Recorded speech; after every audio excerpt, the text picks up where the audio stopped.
Are you sick of your animations looking like this and not like this? Well, that's because you're not using the CCMC method. If you were, every YouTuber under the sun would want to hire you and basically give you all their money. I'm gonna teach you what it is, but first let me ask you, what is the difference between these two clips? Let me know in the comments. If I had to summarize it in one word, I would say environment. The second one feels like a real thing happening in a real environment, if that makes any sense. The first one, on the other hand, feels like a bunch of images just slapped on top of each other. The second one feels like it's all one whole, like it's real, and not just some PNGs slapped together. Although they technically are. That's, in short, the secret. But how do you achieve that? That's where the CCMC method comes in. CCMC stands for contrast, composition, motion, creativity. Those are the 4 elements you need to make an animation look more alive. Contrast is basically the depth that you give your animation, the 3D-ness that makes it more real, separates the subject from the background, and you do that by adding some effects. Let me show you how I did it. Okay, so basically what I did was first go to effects and find, wait, it's over here somewhere, yeah, Gaussian blur, and add it to the background. This just, maybe not this much, maybe a little bit less. This just makes the background blurry, which separates the subject more from it, which looks kind of nice. Then I went to add, to both of these, I went to add some drop shadow. And now you can't really see that much because the background is pretty dark, but if we were to add a brighter background, you can see that the shadow actually does a lot. In this case scenario, a little bit less, but it still does something. It's still not completely useless. And finally, something that I did that I thought was a really cool detail and a really cool like final touch to this to give it some 3D-ness is add just a PNG image of a person. This is just a regular, I don't know, guy that I found on Google. Then I want to make him completely black as if he's the foreground. So we go to the color page and make him fully dark.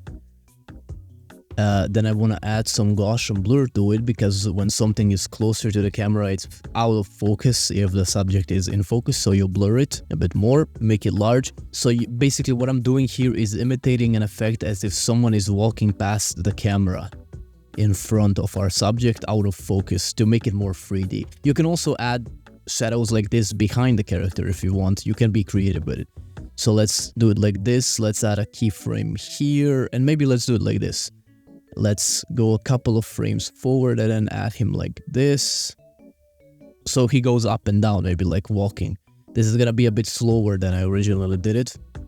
But again, you can experiment with it and see how you like it. Something like that. The second element of CCMC is composition. Composition is present in movies, photography, paintings, etc. and the same rules apply everywhere. And there's a lot of these rules, but the main one that's gonna help you the most is the rule of thirds. Basically 4 lines that separate the screen into 9 sections and cross each other at 4 points. This is such a powerful weapon for making good composition because you can use it in so many ways. Your subject, the character, icon, whatever, needs to be either in the very middle or on one of the vertical lines. Ideally, his eye area should be on top of the horizontal line, and even more ideally exactly on the crossing point. The horizon line, if you have one, should be aligned with the horizontal lines too. So use this to make your composition make sense. The next element of CCMC is motion, movement basically. Don't make it dull, boring and still. Add some movement. The easy way to do this is, you guessed it, camera shake. So adding camera shake is gonna be fairly simple. You just need to basically find camera shake in the open effects, so search for it and just drag it. I'm gonna drag it to every subject except the man walking past because he already kinda does shake, I guess. So this is too much. Like, I mean, for someone this could be cool as well, but this seems too much. You're going to have to be adjusting your camera shake settings over here in the effects.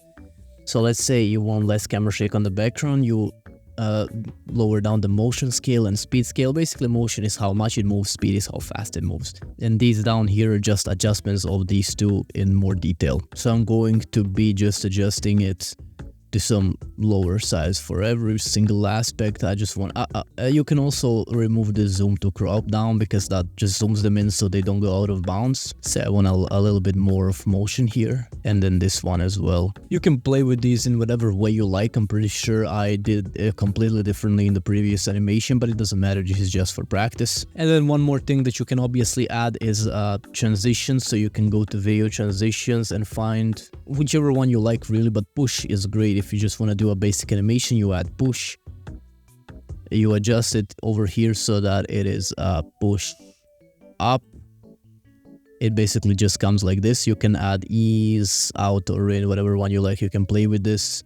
to make it more smooth like that. You can go way deeper into this using Fusion, but I'm just gonna show you the basic way to do it over here. I already have some push presets, so you can save them here. So what I usually do is just pull up this push up presets, do everything like that. Even though it's probably better so that they don't come in at the same time, but now that's a creative decision that you have to make yourself. And finally, the last element, creativity. This means all the little details and creative touches you can add to make the icing on the cake of your animation. This is the fun part. With this, you can really get creative. There's tons and tons of effects over here that you can use in ways that no one has ever used them before, or just do things that I already do. I'm going to show you some of the things that I would like to do here. Find a flicker addition effect and then add it to this little element over here. That's basically gonna do this so that it kind of flickers like a video game coin or something. I think that just looks nice. Adds a little bit of vibe to it as if it's a video game. What I like to do when the background is dark is add a vignette